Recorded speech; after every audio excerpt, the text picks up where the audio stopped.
Capítulo 40. Senhoras e Senhores, o DOPS, parte 2ª. Raquel preferiu não ligar, pois o telefone já não era mais um meio de comunicação seguro. Sua mãe havia lhe assegurado que pela manhã o Dr. Jaime Leonel estaria em seu escritório. Assim como primeira coisa do dia seguinte, Raquel saiu de casa pulando pela janela de trás e foi visitar o advogado de sua mãe. O Dr. Leonel a atendeu prontamente. Ele conhecia a família Nogueira, pois há anos cuidava das propriedades de Lourdes. O homem, alto e robusto, estava sentado à escrivaninha entre papéis e jornal. Tirou os óculos e se levantou para cumprimentar Raquel. Aliviada por estar lá, ela se sentou numa das cadeiras na frente dele e lhe sorriu. "Tudo bem, Dr. Jaime?" começou. "Estou com um problema." "Pois não, Raquel, me fale", foi a pronta resposta dele, ajeitando-se mais confortavelmente na cadeira e sorrindo para ela. Raquel relatou-lhe então sua história, o envolvimento político de Antônio, sua perseguição pelo DOPS, a fuga dela e de Osni da última semana e os eventos do dia anterior, a reação da mãe e como a situação estava ficando insuportável. Terminando a narração, fitou-a ansiosa pela resposta dele. O Dr. Leonel permaneceu em silêncio por um momento. Olhou para a janela aberta, mergulhado em seus pensamentos. Raquel se controlou para não interrompê-lo. Finalmente, virando-se para ela, ele disse: "Você precisa se entregar ao DOPS." Ela arregalou os olhos. "Fique calma, Raquel." Ele continuou com voz suave. "Vamos raciocinar juntos. Você não fez nada, certo? O que faria um honesto cidadão na sua situação?" Ele fez uma pausa olhando para ela. "Entende?" "Certo", respondeu devagar Raquel, não muito convencida. "Então, o que você vai fazer é isso. Você se apresenta ao posto deles e lhes diz que soube que a estão procurando." O Dr. Leonel observou a expressão de Raquel e, vendo-a firme, prosseguiu: "Se você continuar se escondendo, irá acirrar a ferócia deles. Respire fundo e vá lá." "Você não está envolvida nas atividades políticas de seu irmão, está?" "Não, mas os detesto da mesma maneira", respondeu ela. "Tudo bem, mas não tem fatos comprometedores contra você. Portanto, vá lá e responda às perguntas deles, com a pouquíssima, quase nada informação que você possui." E piscou-lhe para ela, que sorriu de volta. "E o Osni deve ir também."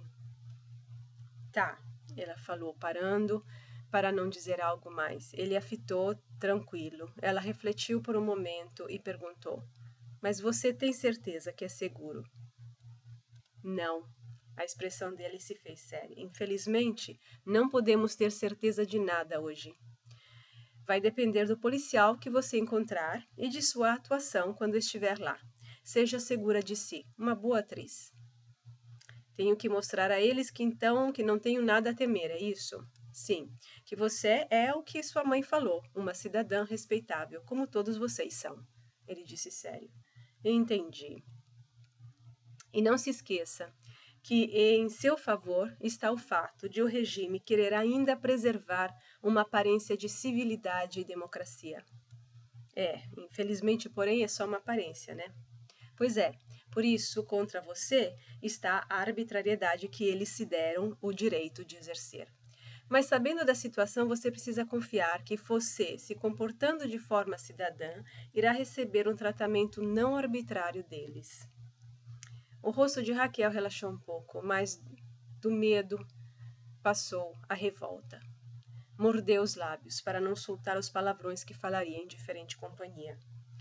"Não há mais um lugar seguro nesse país, não é?" ela soltou. "Não", ele respondeu gravemente. Os dois ficaram a se olhar por uns segundos. "Está bem", disse Raquel, em tom decidido, e levantou-se. "Agradeço-lhe muito pelo seu conselho." Ele a acompanhou até a porta e acrescentou: "E Raquel, minha importante, cuide da sua aparência quando for ao DOPS. Você e seu irmão estejam bem vestidos."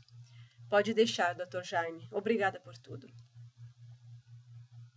De longe, Raquel avistou a entrada do DOPS e vários policiais na frente. O edifício parecia um típico prédio do governo, anônimo e desinteressante, se não fosse o fato que todos sabiam que em seus porões os prisioneiros eram torturados.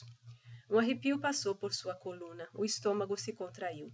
Pelos cantos dos olhos deu uma olhadela em Osni. A expressão dele, tensa e concentrada como de um caçador mirando a presa, lhe sugeria que estavam em sintonia. Ousariam adentrar a toca do lobo, e pretendiam não só sair vivos, como sair dali naquele mesmo dia. A anticâmara do inferno não iria segurá-los. Os policiais os fitaram, olhando-os de cima para baixo, apesar de manterem certa distância, sinônimo de respeito devido à aparência dos dois. Raquel e Osni tinham caprichado no vestiário e se portavam nas melhores maneiras de gente fina que sua mãe lhes havia ensinado. Aproximando-se, declararam seus nomes, e Raquel disse: Sei que os senhores estão nos procurando. Viemos saber do que se trata. O policial a quem tinham se dirigido, surpreso, os levou imediatamente para a sala de espera ao lado da entrada. Sentaram-se e lá ficaram absortos em suas próprios pensamentos. Raquel olhou à sua volta. Nas paredes havia afixados diversos cartazes com fotos de procurados. Comunicações do presidente da República e dos comandantes da polícia mostravam em letras garrafais, seguidas por finas linhas, as últimas orientações no combate ao terrorismo. Uma grande foto do presidente Castelo Branco, numa volumosa moldura, encarava os visitantes do alto da parede. Raquel desviou seu olhar para não trair o nojo que sentia. Um policial apareceu e os chamou. Eis que começa a brincadeira, Raquel pensou, respirando fundo. Foram levados para um local espaçoso, em meio ao qual se encontravam 2 delegados, cada qual sentado à sua escrivaninha. Na parede oposta, num dos bancos disponíveis, estava, por espanto de Raquel, Xavier, entre os policiais. O jovem aparentava normalidade. Parecia estar ali por acaso, como se a situação nada tivesse a ver com ele. Desconcertada, Raquel o fitou por uns instantes. Como podia ele estar tão tranquilo, após ter colocado tanta gente em perigo? Seus olhares se encontraram, e Xavier não reagiu, como se não a conhecesse. Baixou a cabeça e lá ficou. Que cara mais inconsciente, ela pensou. Agora vamos ver como sair dessa. Sente-se, veio a voz de um dos delegados apontando para as cadeiras na frente de sua mesa. Raquel olhou para ele, para as cadeiras e para o outro delegado, que na escrivaninha à direita exibia uma expressão repugnante. Sentou-se com Osni ao lado. Na parede da frente, um relógio marcava 2 horas da tarde. Boa tarde, sou o Dr. Valdir Simonetti, disse o delegado. Boa tarde, respondeu Raquel. Viemos ver o que os senhores querem de nós. A senhorita fez muito bem, respondeu o homem afável. Estamos procurando por seu irmão. Aliás, estamos preocupados com ele. Você sabia que ele está em perigo? Queremos ajudá-lo. O Dr. Simonetti era um mestre em amabilidade. Impassível, Raquel não abocanhou a isca. Não sabemos nada dele. Faz tempo que não o vemos. A senhorita deve saber que seu irmão se envolveu em atividades terroristas, insistiu o delegado, pisando firme na simpatia. Temos certeza de que ele foi manipulado e corre no momento sério perigo. Sorriu para os dois. Qualquer informação que vocês puderem nos dar irá nos ajudar a protegê-lo. Fez uma pausa. Entendo, respondeu Raquel séria. Entretanto, nós não sabíamos de suas atividades. Ele nunca nos contou nada. Vocês também entendem, continuou o Dr. Simonetti, olhando agora para Osni, que nos ajudar a encontrá-lo vai também nos ajudar a proteger vocês todos. Sorriu amigavelmente. Sim, concordou Osni, mas faz um bom tempo que não vemos nosso irmão. Desde que ele se casou, temos vidas separadas. O sorriso do Dr. Simonetti não esmorecia de seus lábios. Olhou para os 2 jovens na frente dele com especial interesse e disse: Vocês não se importam se eu lhes faço algumas perguntas separadamente? Certo? Os irmãos sacudiram a cabeça. Então, Sr. Osni, poderia esperar lá fora enquanto converso com sua irmã? Ele perguntou. Osni se levantou e foi se sentar lá fora. A porta foi fechada e uma longa tarde de interrogatório começou. Não adiantou Raquel e Osni repetirem que nada sabiam do paradeiro do irmão. Foram interrogados repetidas vezes, juntos, separados, novamente separados. A tortura psicológica parecia não ter fim. Numa de suas esperas lá fora, Raquel viu passar Ismael, escoltado por policiais. Ficou chocada com a aparência do amigo de infância. Ele, que já era alto e magro, parecia estar mais fino e ressecado do que nunca. Suas costas encurvadas para frente pareciam proteger o peito, como se quisesse se fechar numa concha.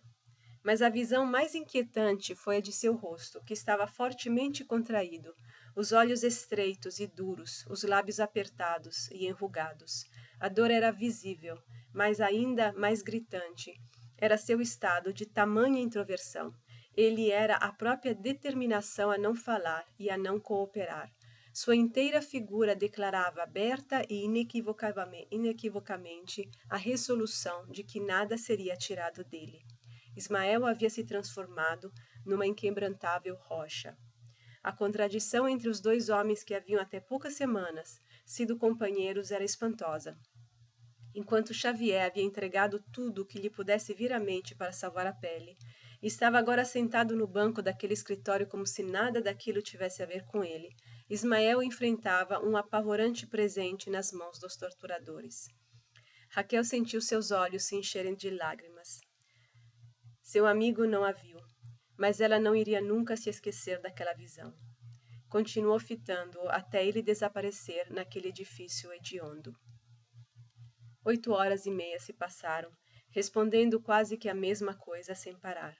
Todo tipo de pergunta sobre a vida e as atividades de Antônio, se ele sabia onde ele estava e qualquer informação que pudesse ajudar a rastrear sua localização foi incansavelmente posto aos irmãos. Raquel e Osni mantiveram foco, coerentes e frios, até fazer o delegado resolver dispensá-los, com a ordem de não deixar a cidade e permanecer disponíveis para futuras chamadas.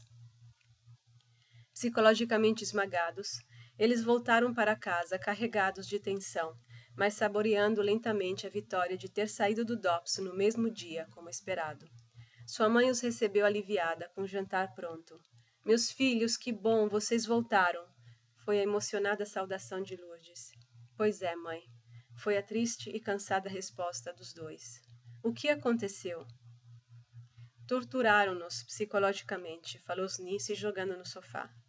Por um cara chamado Dr. Valdir Simonetti, um delegado que tem um diploma em Direito e tortura pessoas. Raquel caiu ao lado de Osni. Só vocês estavam lá? Sim, mãe. A tarde inteira foi dedicada a nós dois. Veja a honra, disse Raquel, sarcástica, e fechou os olhos. Já tinha visto o suficiente para o dia.